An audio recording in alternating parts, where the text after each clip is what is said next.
Pandit Jawaharlal Nehru arts and science college Bemetara के प्रांगण में आयोजित इस संभाग स्तरीय वर्कशॉप में उपस्थित आज के कार्यक्रम की अध्यक्षता कर रहे क्षेत्रीय अपर संचालक दुर्ग संभाग श्री तिवारी जी, महाविद्यालय के प्राचार्य श्री पी चंद्रवंशी जी, वर्कशॉप में उपस्थित अन्य प्रमुख वक्तागण छत्तीसगढ़ कॉलेज के प्राचार्य श्री अमिताभ बनर्जी जी, दुर्ग साइंस कॉलेज से उपस्थित श्री RN सिंह जी,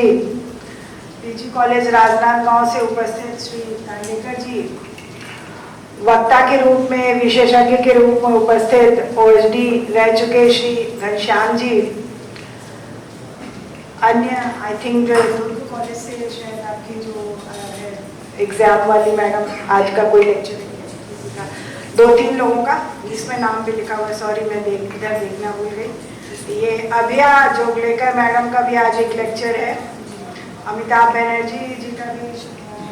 हो चुका है। तो आप सभी जो अपने अपने विषय में पूर्ण रूप से पारंगत विशेषज्ञ और बहुत ही वरिष्ठ जन हैं, उन सभी लोगों की भी आज यहाँ उपस्थिति है। और सुखद अनुभूति इस बात की भी है कि अभी मैं जस्ट थोड़ी देर पहले आप लोगों के एक पार्टिसिपेंट कॉलेजेस की लिस्ट देख रही थी,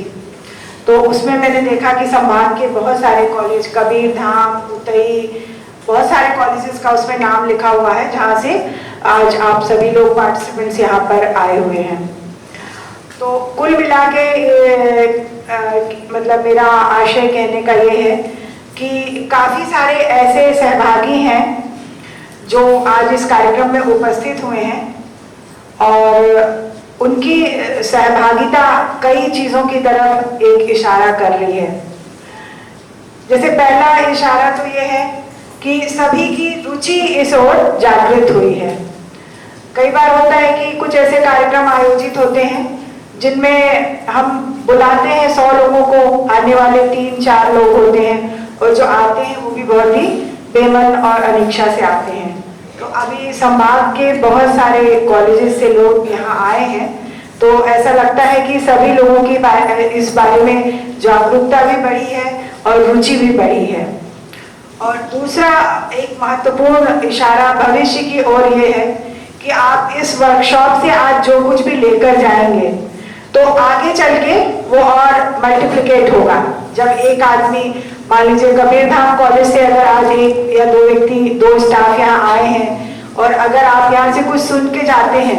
तो हो सकता है कि आप उसको कबीरधाम जिले में फिर से वहाँ रिप्लिकेट करें, अपने कॉलेज में उस प्रयोग को करें, साथ में लीड कॉलेज है आपका तो आप अपने जिले के अन्य कॉलेजों में भी उसका प्रयोग करें। तो कुल मिला के ये संभावना है कि आज हमारी जो दिन भर सीखने और सिखाने की प्रक्रिया है, इसके बड़े ही दूरगामी परिणाम आ सकते हैं।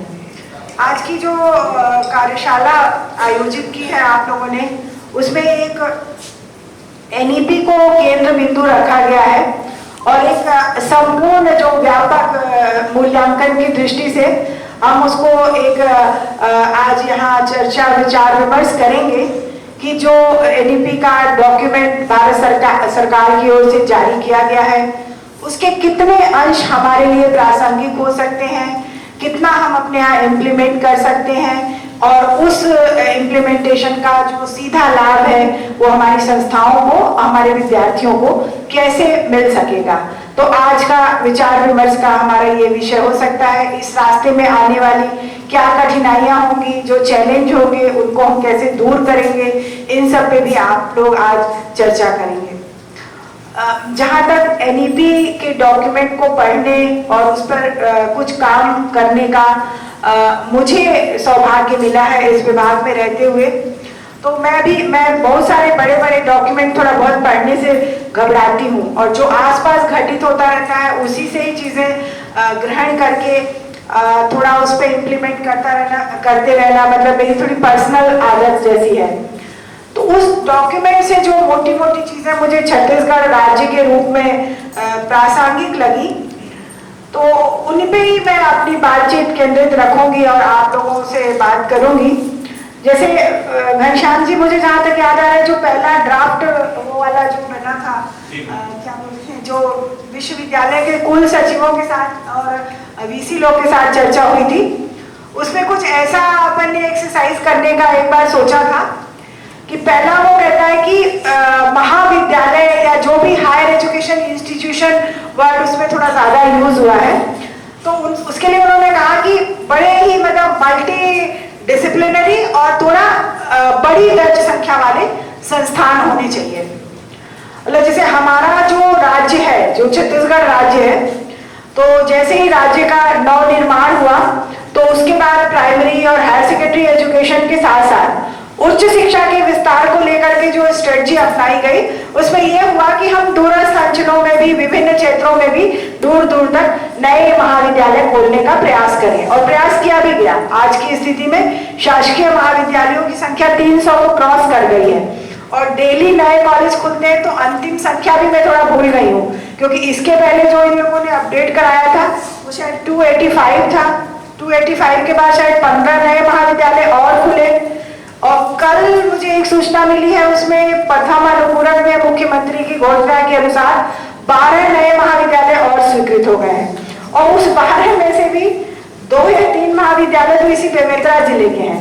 ये चीजें बहुत बड़ी उपलब्धि के तौर पर मैं इसलिए नहीं लेती कि देखिए, हमारे आसपास जो कुछ भी घटित हो रहा है सब कुछ हमारे द्वारा नियंत्रित नहीं है। तो नए महाविद्यालय का जो खुलना है वो भी बहुत कुछ ना मेरे नियंत्रण में है ना आपके नियंत्रण में है। उसका कंट्रोल कुछ अन्य सूत्र करते हैं, जो हमारे पूरे मतलब विसिनिटी है उसमें जो राजनीतिक परिदृश्य है और जो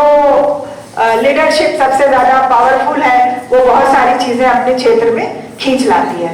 तो इस तरह से अभी बेमेतरा जिले में 2-3 नए महाविद्यालय खुल रहे हैं, लेकिन केवल महाविद्यालय खुलना बहुत बड़ी उपलब्धि नहीं है अपने आप में, क्योंकि मैं जब उसको शुरू करने की कोशिश करती हूँ तो मुझे पता चलता है कि उसमें कितने चैलेंज है। अच्छा, महाविद्यालय खोलने का जो पहला और एकमात्र उद्देश्य यह होता है कि ज्यादा से ज्यादा बच्चों को इंस्टीट्यूशनल एडमिशन की सुविधा प्रदान करना। इससे ज्यादा तो कुछ नहीं है, क्योंकि जो बहुत बड़े बड़े विद्वान हैं वो तो आत्म अध्ययन से ही बहुत कुछ सीख लेते हैं, और हायर एजुकेशन का तो आशय ही यही होता है कि लोग बोलते हैं कि प्रोफेसर पढ़ाते कम है और बच्चे पढ़ते ज्यादा है, क्योंकि समझ जहां बच्चा फंसता है, जहां उसके मन में क्वेरी होती है, वहां वो प्रोफेसर के पास समाधान के लिए आता है। आपको पहाड़े नहीं याद कराने हैं। प्राइमरी स्कूल में अगर टीचर नहीं है तो बच्चा पहाड़ा नहीं लर्न कर पाएगा, क्योंकि गुरुजी आते हैं क्लास में और बिना देखे शुरू कर देते हैं, चलो बच्चों बोलो 2 दूनी 4, और बच्चे रटते रहते। ये प्रारंभिक जो लर्निंग अधिगम का जो प्राथमिक स्तर है, जहां हम बार बार दोहराव करके किसी चीज को सीख लेते हैं, बार बार रट रहे हैं, आ ई का प्रोनाउंसिएशन बार बार कर रहे हैं, तो हमको वो अपने अक्षरों की वर्णमाला याद हो जाती है। रोज गुरुजी आते हैं, मेरे ख्याल से बहुत दिनों से मैंने प्राइमरी स्कूल का इंस्पेक्शन नहीं किया। पहले मैं जाती थी तो अगर 10 मिनट भी क्लास में रुकती थी या कैंपस में रुकी तो गुरुजी कहता है बेटा बोलो आ से अनार, आ से अनार। तो वो अधिगम का एक पहला स्तर होता है, जहाँ छोटे बच्चे को दोहराव के माध्यम से हम चीजों का अभ्यास कराते हैं। लेकिन आप मेरे ख्याल से समाजशास्त्र, फिजिक्स, आप लोग कोई एक लेक्चर अगर 1 घंटे का होगा तो 20 मिनट भी पढ़ा देते होंगे। बच्चा उस पर खुद पढ़ता, शोध करता, उस पर अपना मनन करता, अपना चिंतन करता। तो इस तरह तो जब महाविद्यालय खोलते हैं तो सिर्फ पहला उद्देश्य है कि बच्चे को इंस्टीट्यूशनल एडमिशन की सुविधा मिल जाए। तो कई बार जैसे अभी हमने रिव्यू किया पिछले बार कि अगर बेमेतरा के 10 किलोमीटर, अभी कल ही मुझे कोई बता रहा था कि उनके 10 किलोमीटर की परिधि में एक आपने मेरे को बोल रहे थे आपने 10 किलोमीटर की परिधि में कॉलेज खोल दिया मैडम। हमारे यहाँ पिछले बार 1000 बच्चे थे, इस बार 485 ही रह गए। तो क्या हुआ, मतलब कॉलेज खुलना तो उपलब्धि तब होती कि जो इस कॉलेज के 1000 बच्चे हैं वो भी 12 स्कूल होते, और उधर जो नया कॉलेज खुला उसमें भी 500 बच्चे आ जाते। तो उससे क्या इम्पैक्ट आता है कि हमारा जो GER जो अभी 19% है वो हो सकता है 2 साल बाद 22% होता। पर कॉलेज खुल के इधर के 1000